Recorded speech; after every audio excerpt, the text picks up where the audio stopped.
മക്കളെ, +2 result publish ചെയ്ത് കഴിഞ്ഞു. നിങ്ങളുടെ റിസൾട്ടിൽ നിങ്ങൾ ഹാപ്പി ആണെങ്കിൽ നിങ്ങൾ താഴെ ഹാപ്പി എന്ന് കമന്റ് ചെയ്യുക. നിങ്ങൾ ഹാപ്പി അല്ലെങ്കിൽ നിങ്ങൾ എന്ത് ചെയ്യാം, അതുകൂടി താഴെ ഒന്ന് കമന്റ് ചെയ്യുക കേട്ടോ. അപ്പോൾ ഹാപ്പി ആണെങ്കിലും ഹാപ്പി അല്ലെങ്കിലും നിങ്ങൾക്ക് വേണ്ടി വളരെ ഇമ്പോർട്ടൻ്റ് ആയ ഒരു അപ്ഡേറ്റ് ആണ് ഞാൻ ഇതിൽ പറയുന്നത്. പല കുട്ടികളും ചോദിച്ചൊരു കാര്യമായിരുന്നു, +2-ന് ഇംപ്രൂവ്മെന്റ് എക്സാം ഉണ്ടോ, അതുപോലെ +2-ന് ഏതെങ്കിലും സബ്ജക്റ്റ് നിങ്ങൾ ഫെയിൽ ആയി എന്നാണെങ്കിൽ നിങ്ങൾക്ക് സേ എക്സാം ഉണ്ടോ. ആ രണ്ട് കാര്യങ്ങൾ നമ്മൾ എന്ത് ചെയ്യുകയാണ്, ഈ വീഡിയോയിൽ അപ്ഡേറ്റ് ചെയ്യുകയാണ്. ഒഫീഷ്യൽ അപ്ഡേറ്റ് കിട്ടിയിട്ടുണ്ട്. നമ്മുടെ മന്ത്രി ശിവൻകുട്ടി സാറ് പത്രസമ്മേളനത്തിൽ തന്നെ പറഞ്ഞിട്ടുണ്ടായിരുന്നു, സേ അല്ലെങ്കിൽ ഇംപ്രൂവ്മെന്റ് എക്സാം ജൂണിൽ നടക്കാൻ പോവുകയാണ്. അപ്പോൾ അതുമായി ബന്ധപ്പെട്ട് നിങ്ങൾക്ക് ആദ്യം അതിന്റെ ഫീസ് പറഞ്ഞുതരാം. നിങ്ങൾ സേ എക്സാം എഴുതുകയാണെങ്കിൽ, അതായത് നിങ്ങൾ ഏതെങ്കിലും സബ്ജക്റ്റിൽ ഫെയിൽ ആയിട്ടുണ്ടാവണമെങ്കിൽ നിങ്ങൾക്ക് ഒരു സബ്ജക്റ്റിന് 150 രൂപ വെച്ചായിരിക്കും നിങ്ങൾ അടയ്ക്കേണ്ടത്. നിങ്ങൾ ഫെയിൽ ആയ സബ്ജക്റ്റിലാണ് നിങ്ങൾക്ക് 150 പെർ സബ്ജക്റ്റ് അടയ്ക്കേണ്ടത്.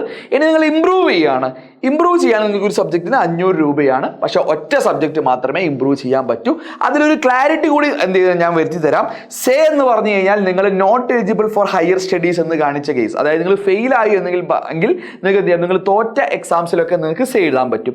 എല്ലാ സബ്ജക്റ്റിലും എഴുതാൻ പറ്റുമോ? ഇല്ല. നിങ്ങൾ പാസ്സായി, ഡിന്റെ മുകളിൽ D+ എന്ന് പറഞ്ഞ ഗ്രേഡ് എങ്കിലും കിട്ടിക്കഴിഞ്ഞു കഴിഞ്ഞാൽ നിങ്ങൾ എന്താണ്, നിങ്ങൾ പാസ്സായതാണ്. അതുകൊണ്ട് നിങ്ങൾക്ക് എന്ത് ചെയ്യാം, നിങ്ങൾക്ക് ഡിയുടെ മുകളിൽ ഏത് ഗ്രേഡാണ് നിങ്ങൾക്ക് സേ എഴുതേണ്ട ആവശ്യമില്ല.